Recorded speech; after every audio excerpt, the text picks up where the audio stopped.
ANN की ख़ास और फ़ख्रिया पेशकश में आपका बहुत बहुत खैर मकदम। आप देख रहे हैं दिन भर एएनएन न्यूज़ वादी कश्मीर का वाहिद और पहला न्यूज़ टीवी चैनल। नाज़रीन, आज के प्रोग्राम में फिर एक बार हमारे साथ एक ख़ास मेहमान है जिनसे कुछ तलक और अहम सवालात भी पूछेंगे।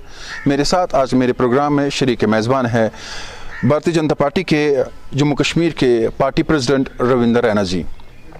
इस वक्त वादी में मौजूद है और इलेक्शंस के हवाले से आप जानते हैं कि काफ़ी चिमगोया चल रही है। आइए वो सवालात उनसे पूछते हैं जो आवाम ने और कई सियासी पार्टियों ने हम तक पहुँचाए हैं। सर, बहुत बहुत खैर मकदम हमारे इस खास शुक्रिया, मेहरबानी। सबसे पहले आपसे ये जानना चाहूँगा, इंतखाबात का बिगुल बज चुका है, भारतीय जनता पार्टी के बड़े बड़े दावे थे, भारतीय जनता पार्टी मैदान में क्यों नहीं उतरी? जम्मू कश्मीर के अंदर भारतीय जनता पार्टी एक मजबूत तरीन पॉलिटिकल पार्टी है। एक ज़माना होता था कि भारतीय जनता पार्टी सिर्फ जम्मू रीजन तक महदूद थी, लेकिन आज पूरे जम्मू कश्मीर में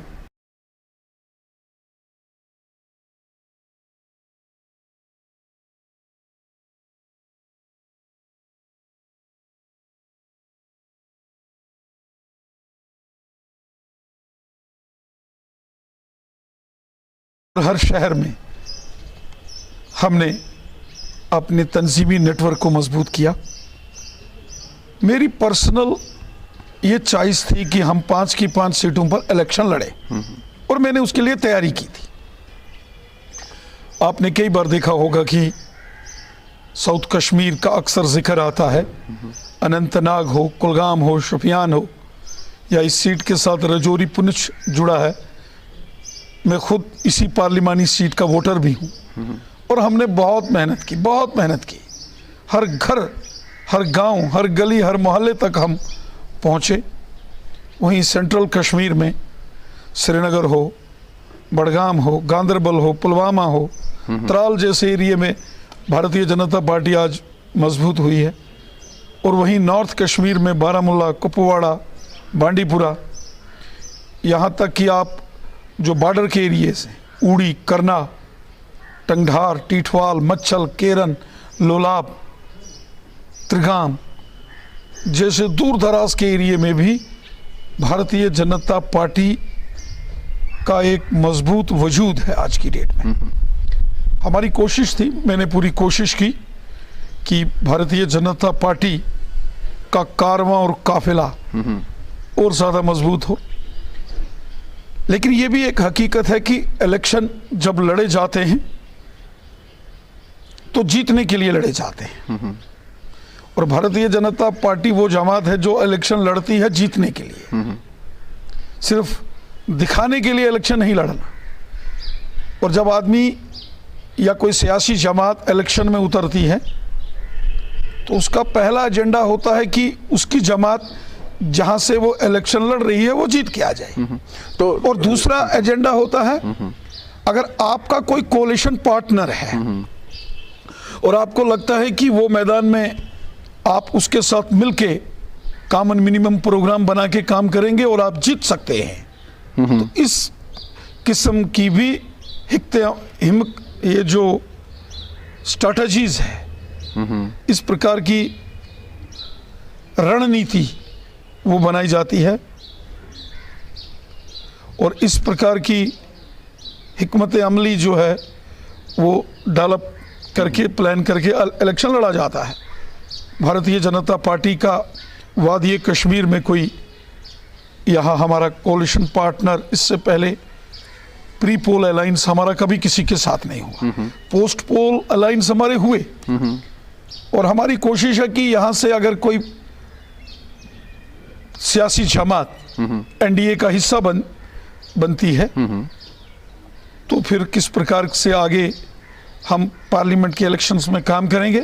नहीं तो बहुत सारे ऐसे लोग भी हैं जो इंडिपेंडेंट इलेक्शंस लड़ रहे हैं, अच्छे लोग हैं, दानिश्वर हैं, खिदमत खलक का जज्बा रखने वाले लोग हैं, हुब्बुल वतनी का जज्बा रखने वाले लोग हैं, तो उनके साथ कदम से कदम मिलाकर चलेंगे। आपके बारे में सर कहा जाता है कि आप हर सवाल का जवाब देते हैं और अच्छे से देते हैं, सवाल कोई भी हो, और मुस्कुराते हुए देते हैं। और आज भी मैं चाहता हूं कि मेरे प्रोग्राम में हर सवाल में आप मुस्कुराते रहे। सवाल ये है कि जब जिन पार्टियों को कल तक आप कहते थे ये इखवानी है, जिन पॉलिटिकल पार्टीज़ को आप कल तक कहते थे ये मुल्क दुश्मन है, आज उनके साथ अलायंस करने में कितना मज़ा आ रहा है?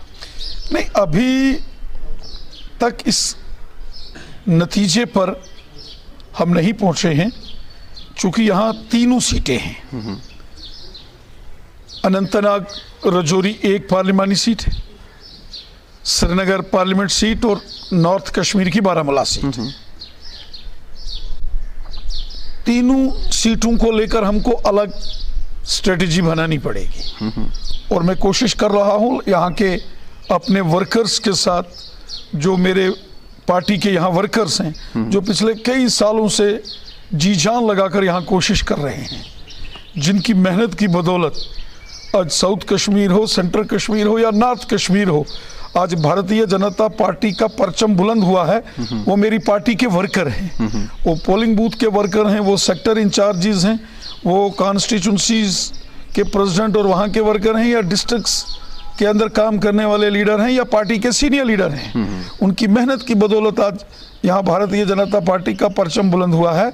मैं लगातार अपने तमाम वर्करान से मुलाकात कर रहा हूँ और जो भी फैसला होगा वो ले लिया जाएगा और उस फैसले को अमली जामा हकीकत में जीत में तब्दील करने की ताकत और कुव्वत कश्मीर के बीजेपी का वर्कर आज रखता है। आपने कहा कि बीजेपी जो है वो जीतने के लिए इलेक्शन लड़ती है, हारने के लिए नहीं। असेंबली इलेक्शन होंगे फिर तब भी नहीं आप इलेक्शन में हिस्सा लेंगे, अगर लेंगे और हार गए देखिए वो रिकॉर्ड हो रहा है। मैंने कहा कि इलेक्शन में के मैदान में जब कोई सियासी जमात उतरती है, जब कोई सियासी जमात सियासत के अखाड़े में इलेक्शंस में उतरती है, तो उसके जहन में दो चीजें होती हैं, खुद लड़ना और जीत के आना।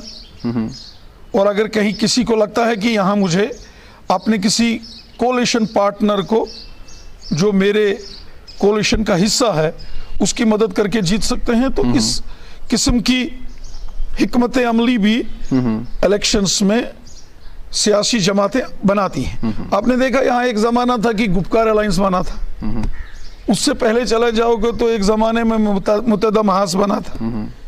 आज इंडिया अलायंस यहाँ की कुछ जमातें उसमें शामिल हैं, कुछ उससे बाहर निकल के आ गई हैं। तो इस किस्म की यहाँ भी भारतीय जनता पार्टी के कोलिशन पार्टनर्स, यहाँ भी बीजेपी अच्छे से काम कर रही है। आज भारतीय जनता पार्टी का ये मजबूत तरीन वजूद है कि यहाँ के सियासतदान इस बात को लेकर सोचने को विवश हुए हैं, उनको सोचना पड़ रहा है कि बीजेपी से हाथ मिलाने में हमें फायदा है। तो ये तो बीजेपी के वर्करों की मेहनत है और अवाम, जो वादी कश्मीर का अवाम है, उनकी बीजेपी को सपोर्ट है। वो सिर्फ आपसे मिलने आते हैं या वोट भी करेंगे? अगर वोट करते तो इलेक्शन में जाते हैं।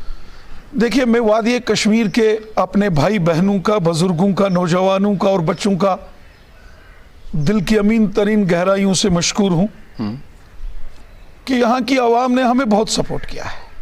कहाँ पे किया है? मुझे पंचायत के इलेक्शन में सपोर्ट मिला है, शहरी जो बल्दियाती इलेक्शन हो गया था उसमें बीजेपी के कैंडिडेट्स जीत के आ गए, फिर बीडीसी के चुनाव जो इलेक्शंस हुए उसमें भी हम जीते, और डीडीसी वहां तो नेशनल कॉन्फ्रेंस कांग्रेस और पीडीपी ये तमाम इकट्ठे होके आ गए, फिर भी बीजेपी ने यहाँ खाता खोला, अवाम की सपोर्ट से खोला। और आज आप देखते हो, अगर हम नॉर्थ कश्मीर के दूर दराज के अगर टंगढार, टिठवाल, गबरान, टाड, केरन, मच्छल, लोलाब, हंदवाड़ा, कुपवाड़ा चले जाते हैं, ऊड़ी के एरिया में चले जाते हैं, बजहामा, परमपीला चले जाते हैं, कमलकोट जैसे दूर दराज के एरिया में अगर हम चले जाते हैं तो लोगों की ज़बरदस्त सपोर्ट होती है। और लोगों ने देखा यहाँ कि जब मैं साउथ कश्मीर चला गया, वो चाहे बिजबिहाड़ा श्री गुफवारा है, पहलगाम है, कुकरनाग है, डोरू है, कपरन जैसे और मागाम जैसे एरिया में यहाँ नेशनल कॉन्फ्रेंस कांग्रेस और पीडीपी रैली करने से कतराते हैं। वहाँ हमने घोड़े पर सवार होके काजी कुंड जैसे एरिया में हमने रैलियाँ की, ज़ैनपुरा शोपियान में हमारी रैलियाँ हुई, दमाल हांजीपुरा, नूराबाद, कुलगाम और देवसर जैसे एरियाज़ के अंदर जब मेरी वहाँ रैलियाँ हुई तो एक सैलाब निकल के आ गया अवाम का, और ये लोगों का प्यार था। लोग चाहते थे हम लड़े। मैं आपको हकीकत बताऊं, आपने कहा कि मैं हमेशा ब्लंट स्पीकर हूं और जो भी बोलता हूं दिल से बोलता हूं, हकीकत बोलता हूं। आवाम चाहती थी कि भारतीय जनता पार्टी इस बार इलेक्शन लड़े और खासकर सबकी नजरें साउथ कश्मीर में अनंतनाग रजौरी पार्लियामेंट सीट पर थी। और मैं दावे से कहता हूं कि जो लोगों की हमें सपोर्ट आई है, जो मैं सोचता था जितनी मुझको तवक्को थी उससे कई गुना ज्यादा साउथ कश्मीर के लोगों ने हमें सपोर्ट किया। नॉर्थ कश्मीर के अंदर भी हमको अच्छा सपोर्ट मिला और यहाँ श्रीनगर के अंदर भी, बड़गाम में, गांदरबल में भी। और ये आने वाले सालों के अंदर देखेंगे ये कारवां और बढ़ेगा। और जिसका जिक्र आपने किया कि असेंबली इलेक्शंस में यकीनन कश्मीर में भी Bharatiya Janata party assembly elections में अपने कैंडिडेट्स उतारेगी। हम धीरे धीरे ही सही, हमारा कारवां और काफिला मजबूत होता जा रहा है। लोगों की हमें सपोर्ट मिल रही है। जो आज गरीबों, ज़ईफ़ों, बेसहारा लोगों, मस्कीनों के साथ भारतीय जनता पार्टी की मरकजी हुकूमत ने इंसाफ किया है। गरीब लोगों को गांव-गांव में मकान बना के दिए हैं। जिनके सर के ऊपर छत नहीं है उनको मकान है। 5-5 लाख का गोल्डन कार्ड जम्मू कश्मीर के हर शख्स की जेब में है। गरीब लोगों को फ्री राशन है। काश्तकार किसानों के खाते में 6-6 हज़ार आता है। बेटी बचाओ बेटी पढ़ाओ, लाडली बेटी, सुकन्या समृद्धि योजना जैसी स्कीम्स मरकजी हुकूमत ने यहाँ लागू की हैं, जिसका फ़ायदा वादी कश्मीर के हमारे भाई बहन भी कर ले रहे हैं। गुजर बकरवाल कबीले के लोग हों, पहाड़ी कबीले के लोग हों, ओबीसी कम्युनिटी के लोग हों। कश्मीर का हर 5वां घर जो है वो ओबीसी कम्युनिटी के दायरे में आता है। साउथ कश्मीर चले जाएं, नॉर्थ में चले जाएं, पहाड़ी कबीले के लोग हैं, गुजर बकरवाल हैं। रजौरी पुंछ में पहाड़ी कबीले के लोग और गुजर बकरवाल लोग हैं। हमने हर तबका ज़ात, हर पसमानदा शख्स की मदद इमदाद की है। हमने खिदमत खलक और हुब्बल वतनी के जज्बे से काम किया है, जिसका मैं अक्सर जिक्र करता हूँ कि नबी रहमत साहब का वो फरमान कि हर शख्स के दिल में खिदमत खलक का जज्बा और हुब्बल वतनी का जज्बा होना चाहिए। बीजेपी ने, मोदी साहब ने, हमारी मरकज़ी हुकूमत ने उसी जज्बे से काम किया है। और सबसे बड़ी बात, जो आज कश्मीर में अमन है, खुशहाली है। नए साल की शुरुआत में जब आधी रात को 31 दिसंबर को लाल चौक में रात 2 बजे भी जश्न कश्मीरी नौजवान यहाँ मनाते हैं। बाज़ारों में रौनक है, सड़कों पर रौनक है, स्कूल कॉलेज यूनिवर्सिटीज़ खुले हैं। कोई हड़तालों के कैलेंडर नहीं, कोई पत्थरबाजी नहीं, कोई बम बंदूक पिस्तौल गोलियों और ग्रेनेडों का शोर नहीं। ये खुशहाली के मंजर, ये अमन, ये भाईचारे के मंजर, ये मरकज़ी हुकूमत की मेहनत, ये मोदी हुकूमत की मेहनत के चलते आया है।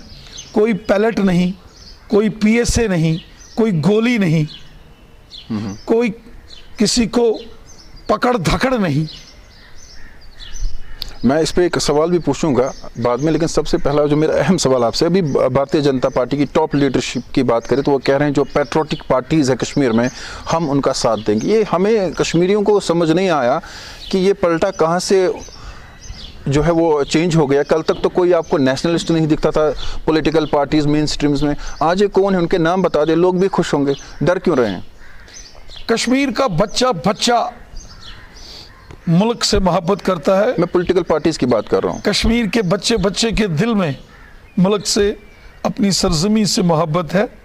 और आज से नहीं, 1947 में जब पाकिस्तान की फ़ौज ने कश्मीर पर हमला किया, बारामूला उड़ी तक वो पहुंच गए थे।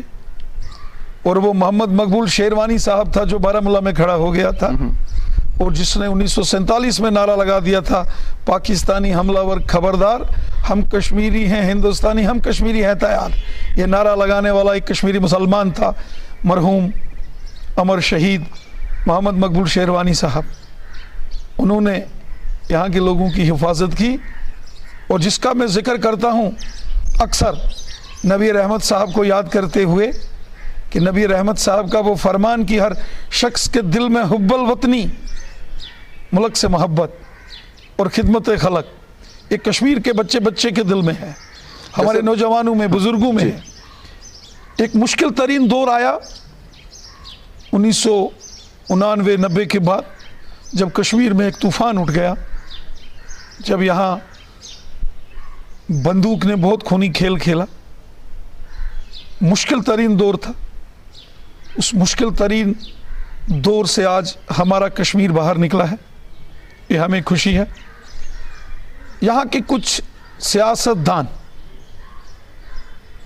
जो कि इश्तियाल अंगेजी करके मुल्क दुश्मन, अमन के दुश्मन, कश्मीर के दुश्मन, इंसानियत के दुश्मन ताकतों के साथ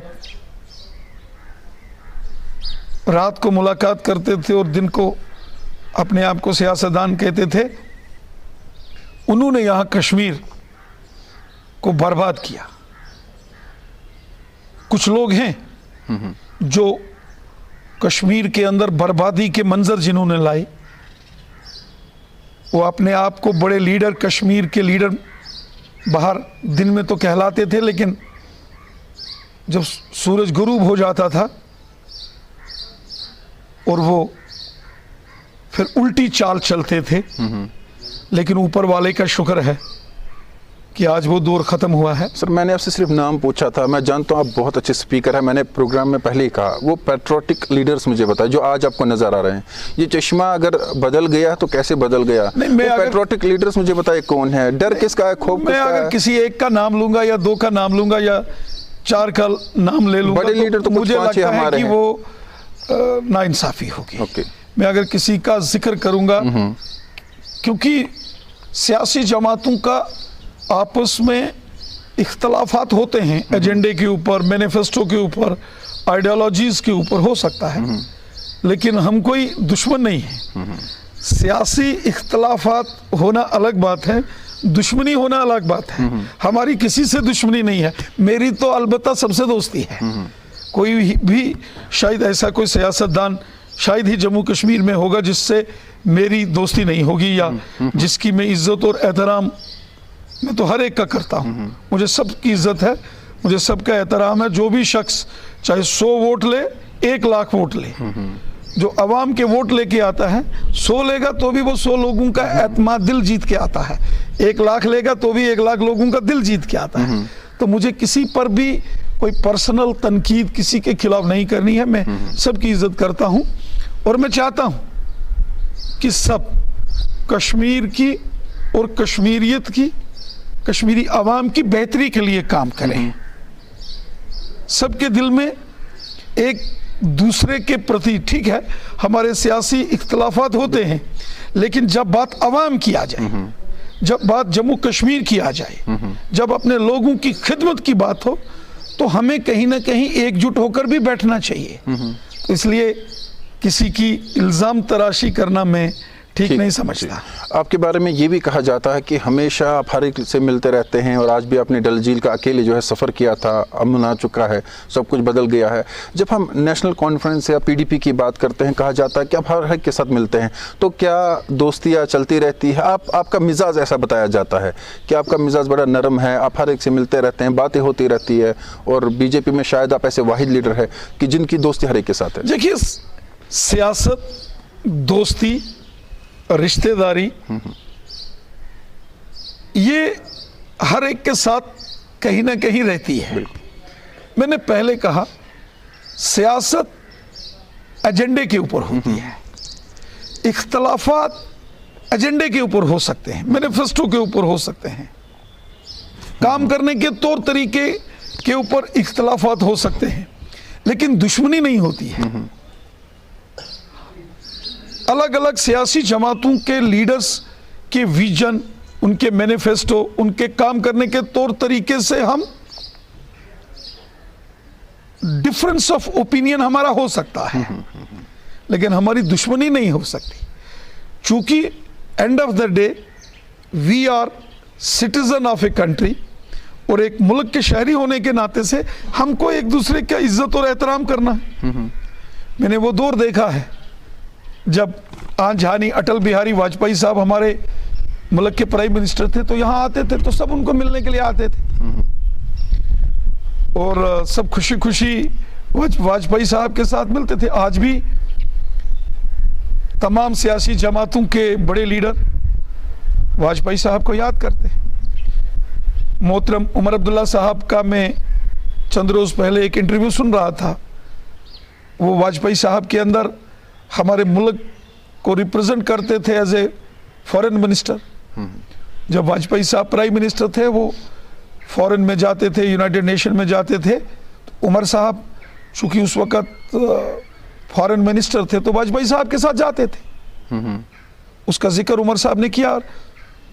और उसी तरह से जब यहाँ 2014 में कोलिशन सरकार बनी, तो आजहानी मुफ्ती साहब की क़यादत में यहाँ सरकार बनी थी। मैं खुद भी MLA के नाते जीत के आया था, तो उस कोलिशन गवर्नमेंट का हम भी हिस्सा थे। और इसलिए कौन कहाँ किस वक्त जो अवाम के फैसले होते हैं, उसके नुक्ते नज़र से फिर सियासी जमातें कभी कभी फैसला लेती हैं।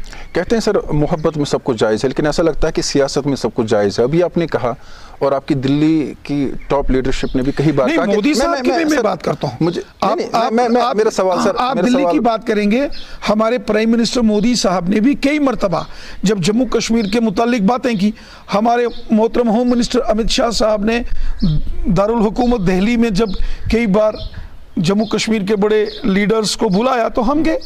प्राइम मिनिस्टर साहब ने ऑल पार्टी मीटिंग बुलाई थी, तो मैं देख रहा था मोहतरम डॉक्टर फारूक अब्दुल्ला साहब बड़े अदब से उनके साथ बैठे थे, उनसे डिस्कशन कर रहे थे।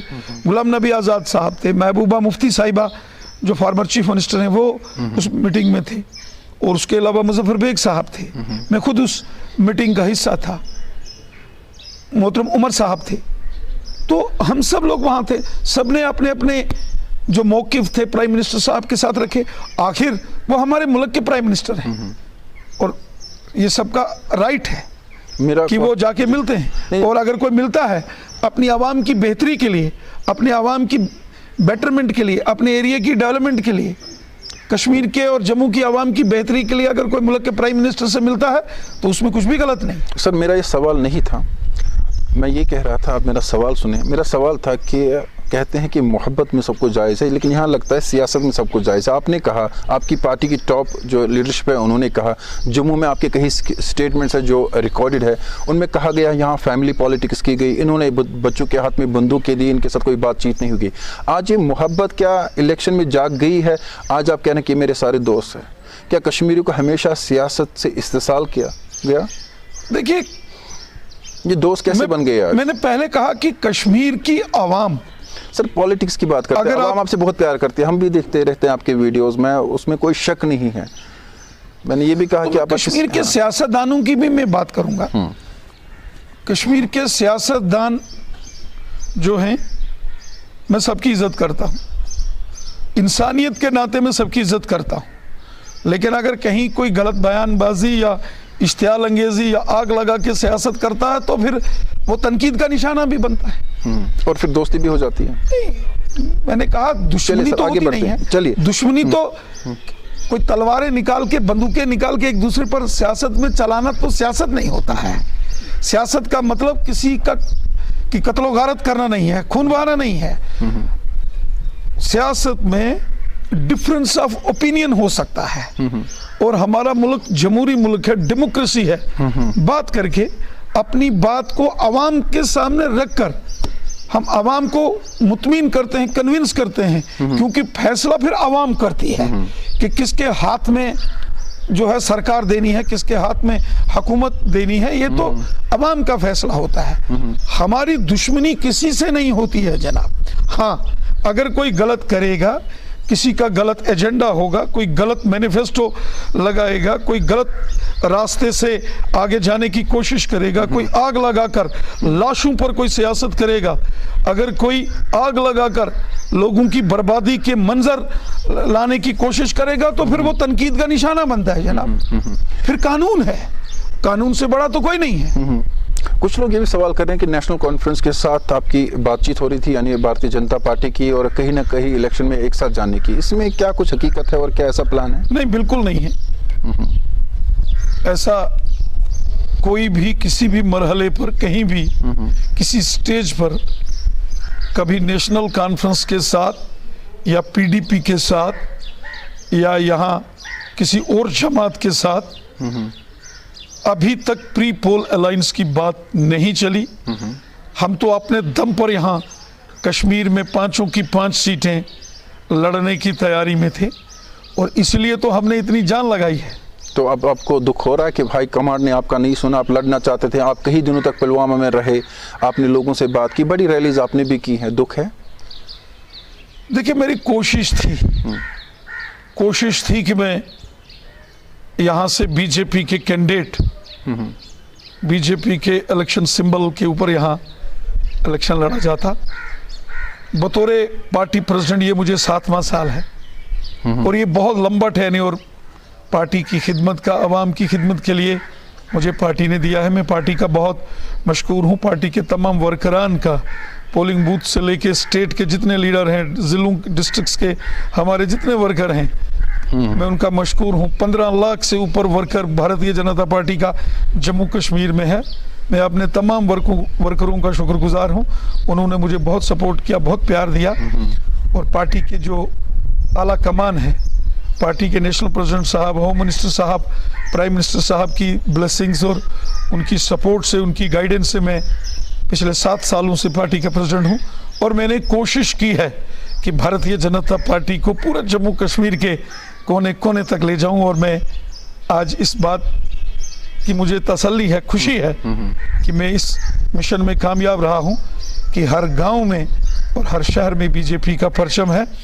यकीनन मैं पार्टी के इलेक्शन सिंबल पर इलेक्शन कश्मीर में भी लड़ना चाहता था, लेकिन जो पार्टी के हमारे जो आला कमान है और जो बड़े लीडर हैं, उनका वसी तजुर्बा है, वो बड़े लोग हैं, पॉलिटिकल एक्सपीरियंस वाले लोग हैं, उनका तजुर्बा सियासी और ज़िंदगी का तजुर्बा हमसे कई गुना ज़्यादा है।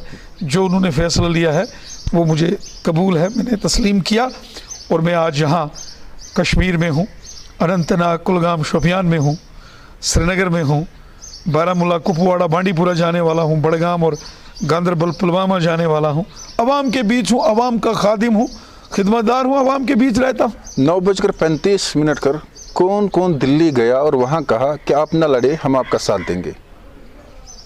बुधवार को, तारीख नहीं बताऊंगा। आपकी मुस्कुराहट बड़ी अच्छी लग रही है। देखिए, दिल्ली हमारी दारुल हुकूमत है। बिल्कुल। और दुनिया भर के लोग दिल्ली में आते हैं और कश्मीर के लोग भी जाते हैं जी, उसमें क्या गलत? मियां अल्ताफ के बारे में आपकी क्या राय है? नहीं, मैं कह रहा हूँ वो कैसे लीडर है, क्योंकि आपने कहीं इंटरव्यूज में कहा कि वो पीर है, लोग उनको मानते हैं। मैं कोई सवाल नहीं करूंगा वो दिल्ली गए कौन गए, मैं उनकी बात नहीं कर रहा, अलग सवाल है। देखिए, इस वक्त चूंकि इलेक्शन चल रहा है और मैं कोई ऐसा बयान नहीं दूंगा कि जिससे किसी को अननेसेसरली कोई कंट्रोवर्सी खड़ी हो, कोई प्रॉब्लम हो, किसी को मेरे बयान से परेशानी हो, तकलीफ हो। मैं ऐसा सियासतदान नहीं हूं जी। मैं सच, ईमानदारी, अच्छाई और खिदमत के जज्बे से काम करने वाला सियासतदान हूं। सियासतदान कम, गरीबों, ज़ईफ़ों से मोहब्बत करने वाला एक शख्स हूं और मैं कभी कंट्रोवर्सीज में नहीं पढ़ता हूं। मेरे किसी बयान से किसी को तकलीफ हो, किसी को धचका लगे, किसी के दिल को ठेस पहुंचे, मैं कभी इस किस्म की बयानबाजी नहीं करता हूं और ना ही मैं करूंगा। दिल्ली हमारी मुल्क की दारुल हुकूमत है, पूरे मुल्क भर के लोग वहां आते हैं। अगर महाराष्ट्र के, आंध्रा के, वेस्ट बंगाल के लोग वहां जाते हैं तो कश्मीर के भी जाते हैं। बिल्कुल, और जाना ही चाहिए, उसमें क्या गलत? अपनी पार्टी का हमने परसों गुलाम हसन मीर साहब का इंटरव्यू किया था जिसमें उन्होंने कहा कि अगर दुश्मन भी साथ दे इलेक्शंस में तो हमें वो साथ लेना चाहिए, और उन्होंने कहा अगर बीजेपी हमें साथ देती है तो हमें कुछ नहीं है, हम उन वेलकम करते हैं। ये उनके वर्ड से, हम वेलकम करते हैं। आप दुश्मन भी है, साथ भी देंगे और अपनी पार्टी को साथ देने के लिए तैयार है? क्योंकि खुलकर अल्ताफ बुखारी साहब सामने आए हैं। देखिए, मैंने अल्ताफ बुखारी साहब का वो बयान सुना है कि जिसमें उन्होंने कहा है कि वो एनडीए का हिस्सा बनना चाहते हैं और मुझे इस बात की खुशी है कि आज उन्होंने इस बात को तस्लीम किया है कि कश्मीर की बेहतरी के लिए, आवाम की बेहतरी के लिए अगर कहीं हमको मिलकर कदम उठाना पड़े, अगर मिलकर कदम से कदम चलना पड़े, तो आवाम की बेहतरी के लिए, लोगों की खिदमत के लिए, गरीबों, ज़ईफ़ों, मस्कीनों और यतीमों की खिदमत के लिए अगर हमको इकट्ठे एक साथ चलना पड़े, तो उन्होंने उसकी हामी भरी है। क्योंकि आज पूरी दुनिया जानती है कि तीसरी मर्तबा फिर मोदी हुकूमत पहले से ज्यादा पार्लिमानी सीट के साथ, पहले से ज्यादा बड़ी जीत के साथ तीसरी बार मरकज में फिर मोदी साहब की हुकूमत बनने वाली है। और ऐसे में कश्मीर के अगर सियासतदान हमसे जुड़ते हैं तो ये और अच्छा है, इससे और एतमाद मजबूत होता है, ट्रस्ट आता है, विश्वास आता है। और हमारी कोशिश है कि मोदी साहब अच्छा काम करेंगे और लोगों की अच्छी खिदमत होगी और पैसा आएगा और डेवलपमेंट होगी।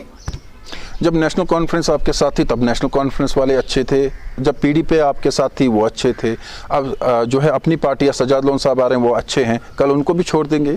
नहीं, अभी तो सजाद लोन साहब से कोई इस किस्म की बात हुई नहीं, सिर्फ अल्ताफ बुखारी साहब से हुई है। अल्ताफ बुखारी साहब ने अपने ख्यालात का इजहार किया है कि वो एनडीए का हिस्सा बनने की ख्वाहिश रखते हैं। अच्छी बात है, हमें खुशी है। अगर वादी कश्मीर की आवाम की बेहतरी के लिए, अमन और खुशहाली के लिए, डेवलपमेंट के लिए अगर वो कोई फैसला लेते हैं तो अच्छी बात है ना। माजी में भी ऐसे फैसले हुए। जब वाजपेयी साहब की मरकज में हुकूमत बनी थी तो मोहतरम उमर अब्दुल्ला साहब, मैंने पहले कहा कि हमारे मुल्क के फॉरेन मिनिस्टर बने थे। और जब यहाँ आज जहानी मुफ्ती साहब की 2015 में गवर्नमेंट बनी थी तो कोalition गवर्नमेंट बनी थी। आपका एक इंटरव्यू आया था एक पेपर में 1-2 दिन पहले, जिसमें आपने कहा है जब आप नेशनल कॉन्फ्रेंस की बात करें, कांग्रेस की बात करें, पीडीपी की बात करें, ये वो पॉलिटिकल पार्टीज हैं जिन्होंने कश्मीर के खून, जिनके हाथ जो है खून से धुले हुए हैं। आपने यही भी कहा जो डार्क कश्मीर का एक वक्त था वो ख़त्म हो गया है, अब नया कश्मीर, स्टून पेल्टिंग, ग्रेनेड, जो भी आपने कहा वो ख़त्म हो गया है। ये आपने एलिगेशंस इन 3 पार्टीज पे लगाई थी। लेकिन जो कल तक पीडीपी और एनसी का हिस्सा थे, आज वो आपके साथ मोहब्बत के लिए आगे बढ़ रहे हैं, आपके साथ खाना खाना चाहते हैं, तो क्या उनके हाथ में तब बंदूक नहीं था? मैंने कभी भी इस किस्म की इल्ज़ाम तराशी कि किसके हाथ खून से रंगे हैं या नहीं रंगे हैं, मैंने कभी इस किस्म की बयानबाजी नहीं की है। अगर किसी न्यूज़पेपर ने, किसी अखबार वाले ने ये खबर कहीं छापी है तो वो गलत है, वो उसने मुझे मिसकोट किया होगा। मैंने कभी भी इस किस्म की बयानबाजी ना माजी में कभी दी है ना आज दी है। अलबत्ता एक दौर था जब वादी कश्मीर के अंदर साल के 12 महीनों में से 8-8 महीने बंद होता था। हड़तालों के कैलेंडर के ऊपर कैलेंडर निकलते थे। लाल चौक साल में 2 महीने ही खुलता था। सोपोर हो, बांडीपुरा हो, कुपवाड़ा हो, बारामूला हो, मुश्किल तरीन दौर से गुजरा है। पुलवामा, त्राल, शोपियान, ज़ेनेपुरा, कुलगाम, अनंतनाग, बीज बिहाड़ा, कोकरनाग, डोरू शाहबाद, इन तमाम वादी कश्मीर के जो हमारे अलग अलग एरिए हैं, शहर हैं, गांव हैं, इन्होंने मुश्किल तरीन दौर देखा है। जब हड़तालों के कैलेंडर निकलते थे तो किसको परेशानी तकलीफ होती थी, किसका नुकसान होता था? कश्मीरियों का नुकसान होता था। जब बाजार बंद होते थे तो किसका नुकसान होता था? कश्मीरियों का नुकसान होता था। जब यहाँ सड़कों पर गाड़ियां बंद होती थी तो किसका नुकसान था? कश्मीर के ट्रांसपोर्टर्स, कश्मीर के बिजनेसमैन का नुकसान होता था। जब कश्मीर के स्कूल, कॉलेज और यूनिवर्सिटीज हड़तालों के कारण बंद पड़े रहते थे या आगजनी का शिकार होते थे तो किसका नुकसान होता था? हमारे कश्मीरी बच्चों का, हमारे कश्मीरियों का नुकसान होता था। और जब यहाँ पत्थरबाजी चलती थी तो कौन डर के साए में रहता था? कश्मीरी। जब यहाँ बम, बंदूक, पिस्तौल, गोलियों और ग्रेनेडों का शोर होता था तो यहाँ किसकी लाशें गिरती थी? कश्मीरियों की। किसका खून बहता था? कश्मीरियों का। किसने बर्बादी के मंजर देखे? कश्मीरियों ने। और आज अगर स्कूल, कॉलेज, यूनिवर्सिटीज खुले हैं तो किसको फायदा है? हमारे कश्मीरी नौजवान बच्चों का। आज अगर पत्थरबाजी नहीं होती, कोई संगबाज नहीं है, तो कौन खुश है? बच्चों के वालिदैन खुश हैं, बच्चे खुश हैं। अगर यहाँ का हालात, यहाँ का बाजार खुले हैं तो यहाँ का बिजनेसमैन खुश है, यहाँ की सड़कों पर रौनक है, चहल पहल है, तो कौन खुश है? कश्मीरी ट्रांसपोर्टर और बिजनेसमैन खुश है। 2 करोड़ से ऊपर अगर पिछले साल यहाँ टूरिस्ट आता है तो किसको खुशी हो गई? कश्मीर के होटल वाले को, बिजनेस वाले को, गाड़ी वाले को, यहाँ के जो अलग अलग काम करने वाले लोग हैं उनको।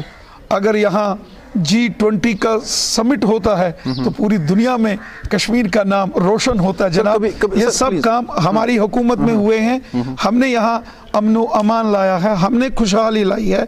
इसलिए तो आज पूरे कश्मीर में जहाँ कहीं भी मेरा टूर होता है, मैं जाता हूँ, मेरी रैलीज होती है, दिल खोल कर लोग आते हैं और जश्न मनाते हैं, नाचते हैं, झूमते हैं। आज जब प्राइम मिनिस्टर मोदी साहब की रैली श्रीनगर के अंदर होती है तो लाखों लोग उस रैली का हिस्सा बनते हैं और दिल से आते हैं जनाब।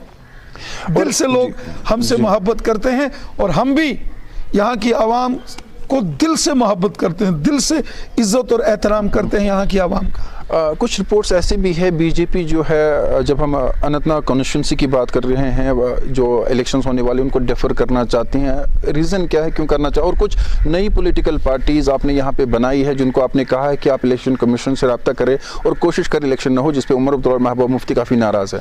आप तो नहीं लड़ रहे हैं, तो डर किसका? अनंतनाग, रजौरी, पुंछ जो पार्लियामेंट की सीट है वो 2 हिस्सों में आती है।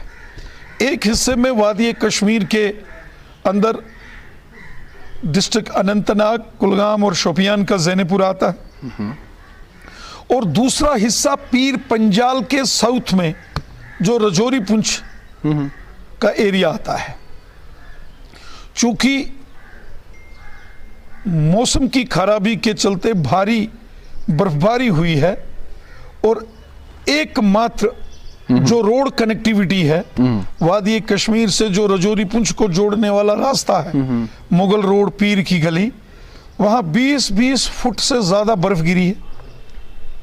अभी तक मोहतरम उमर अब्दुल्ला साहब रजौरी पुंछ में कैंपेन के लिए नहीं जा सके। मोहतरमा मैडम महबूबा मुफ्ती साहिबा रजौरी पुंछ के दौरे पर गए थे, लेकिन जब वो वापसी में मुगल रोड से आना चाहते थे तो चूंकि बर्फबारी हो गई तो उस रास्ते से वो नहीं आ पाए।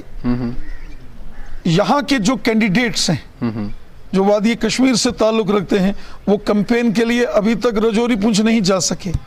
और जो रजौरी पुंछ से हैं, वैसे 2 ही हैं इंडिपेंडेंट, क्योंकि बर्फबारी के चलते और सड़क खराब होने की वजह से वहाँ जो लोग इसमें इंटरेस्ट रखते थे, जिनको दिलचस्पी थी अपना नॉमिनेशन फॉर्म भरने की, बहुत सारे रोड खराब होने की वजह से यहाँ पहुंच नहीं पाए और वो फार्म भी नहीं भर पाए।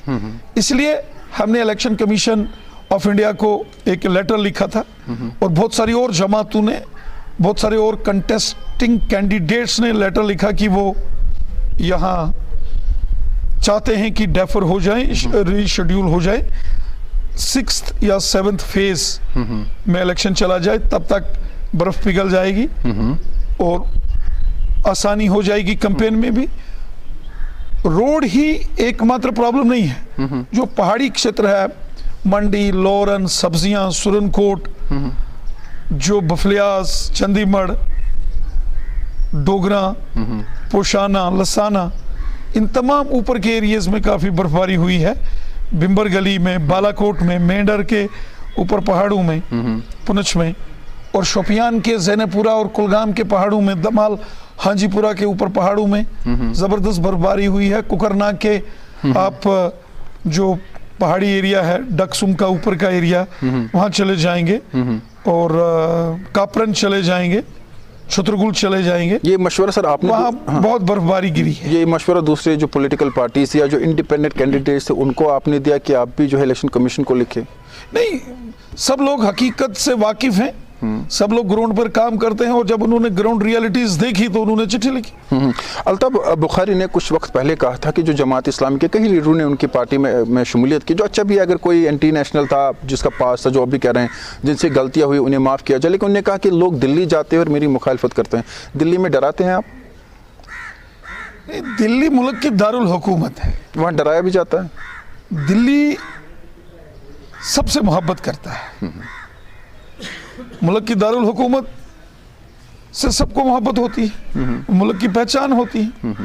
बाकी अगर कल तक कोई गलत रास्ते पर था और वो गलत रास्ता छोड़ के कान में हाथ लगा के नौज़बिल्ला बोल के अगर अच्छे रास्ते पर आता है तो जमात इस्लामी को जगह देंगे? अगर आपकी पार्टी में आते हैं फॉरेन मिलिटेंट्स को जगह देंगे? अगर कोई मुल्क के आइन को मानता है, तस्लीम करता है, अगर कोई मुल्क के झंडे को सलाम करता है, मुल्क की सलामती के लिए काम करने का हल्फ लेता है और इस बात को मानता है कि वो इससे पहले गलत रास्ते पर भटक गया था, तो पुरानी कहावत है, अगर कोई सुबह का भटका शाम को घर आता है तो उसको भटका नहीं कहते। बिल्कुल। आपका एक स्लोगन है बीजेपी से लव इंडिया और लीव इंडिया। आप बताइए क्या आप खुदा है लव इंडिया और लीव इंडिया? अब ये नहीं कहे कि हमने नहीं कहा, मैं कई स्टेटमेंट्स गिनवा दूंगा। नबी पाक साहब फरमाते हैं कि हर शख्स के दिल में हब्बुल वतनी का जज्बा होना चाहिए। नबी पाक साहब फरमाते हैं कि हर शख्स के दिल में मुल्क से मोहब्बत होनी चाहिए। ये तो नबी पाक साहब का फरमान है कि जो जिस मुल्क में रहता है उसके लिए उसके दिल में जगह, प्यार, मोहब्बत और उसके लिए इज्जत और उस मुल्क की हिफाजत के लिए उसके दिल में हमेशा जज्बात होना चाहिए। मैं आपसे और एक दो तीन सवाल अहम है जो पूछना चाहूँगा। अब हम जब वैली की बात करते हैं, यहाँ पर कई एक ऐसे जो है स्कैम्स हुए। आपने कहा नया कश्मीर हम मानते हैं, आपने कहा गोली नहीं चली, हम ये भी मानते हैं, लेकिन कुछ लोग ये भी सवाल करते हैं जो SI का मसला हुआ था, CBI को केस हुआ था, उसके बाद फायर एंड एमरजेंसी के बच्चे हैं वो भी जो है परेशान, उसके बाद एपटेक का एक बड़ा स्कैम हुआ था, तो ये तो आप ही के दौर में हुए, अब इसको भी कहेंगे कि NCPDP ने कर दिया? बहुत सारे ऐसे मामला जो मोहतरम लेफ्टिनेंट गवर्नर साहब के नोटिस में इन धांधलियों के जो उनके सामने मामलात आए हैं उन्होंने उस पर फौरन कार्रवाई की है। बड़े पैमाने पर गोरख धंधा, ब्लैक मार्केटिंग, चोरी के रास्ते से गलत काम करने वालों को सजा मिली है। CBI के हवाले मामलात किए गए। CBI ने ऐसे बहुत सारे लोगों को अरेस्ट किया जो इस किस्म के काले कारनामे करते थे और लोगों को, बच्चों को इंसाफ भी मिला है। इसी किस्म का एक मामला fire and emergency services department में भी हुआ और जो प्रूफ हमारे बच्चों ने LG साहब को दिए, उन्होंने होम सेक्रेटरी साहब की क़यादत में एक टीम तश्कील दी थी। पुराने जो होम सेक्रेटरी साहब थे उन्होंने अपनी रिपोर्ट सबमिट की है। मुझे लगता है कि जल्द पब्लिक डोमेन में वो रिपोर्ट आ जाएगी और जिसने भी गलत किया होगा वो बख्शा नहीं जाएगा। मोदी हुकूमत है, ईमानदारी से काम करते हैं।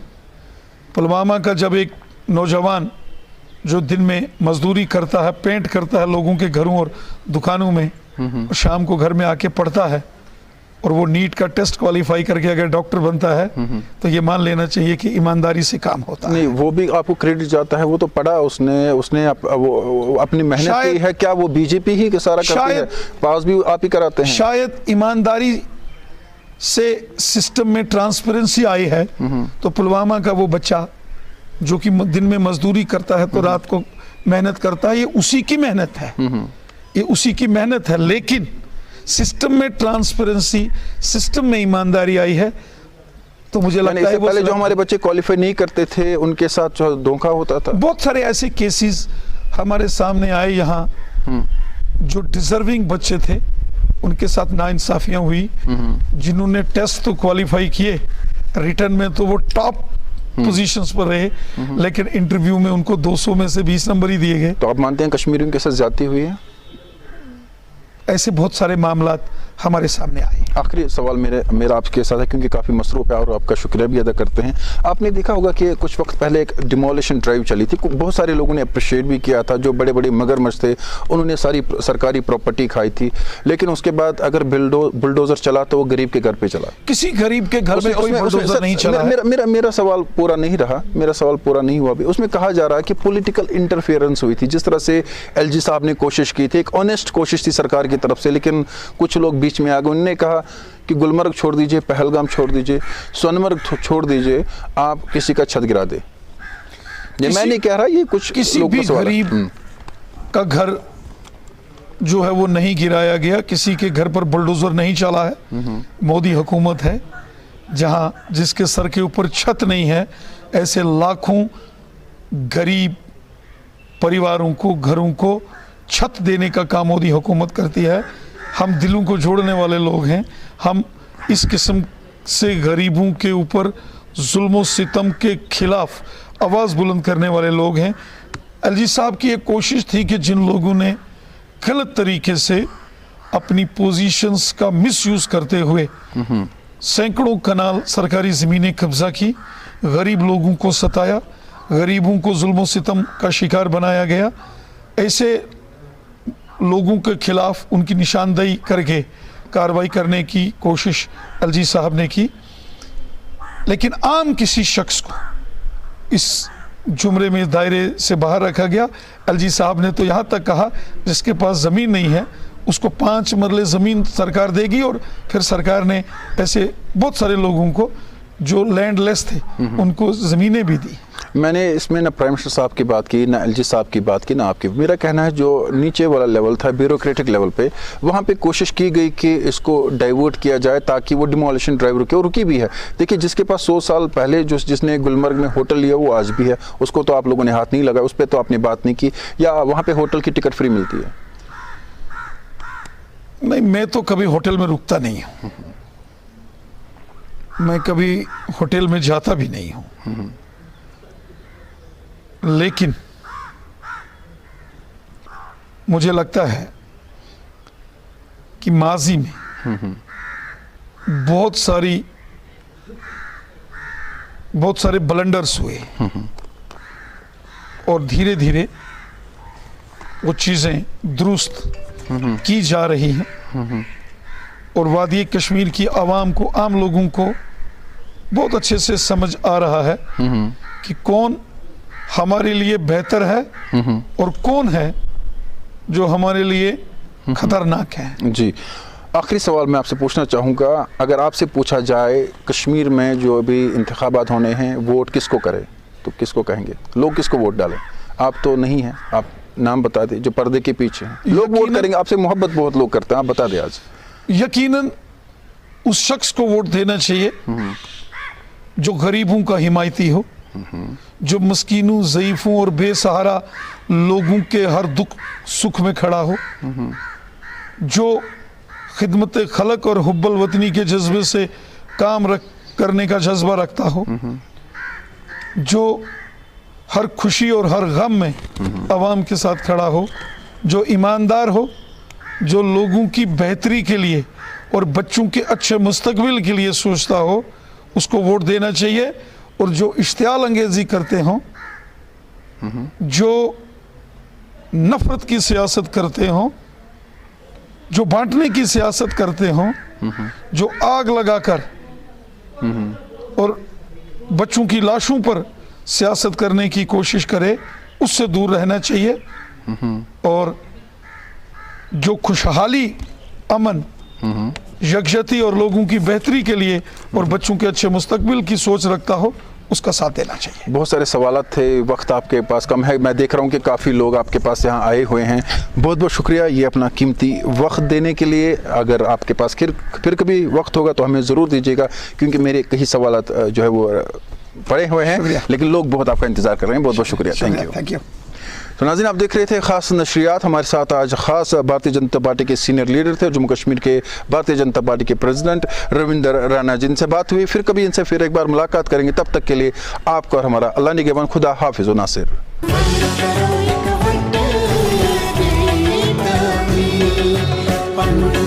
कश्मीर।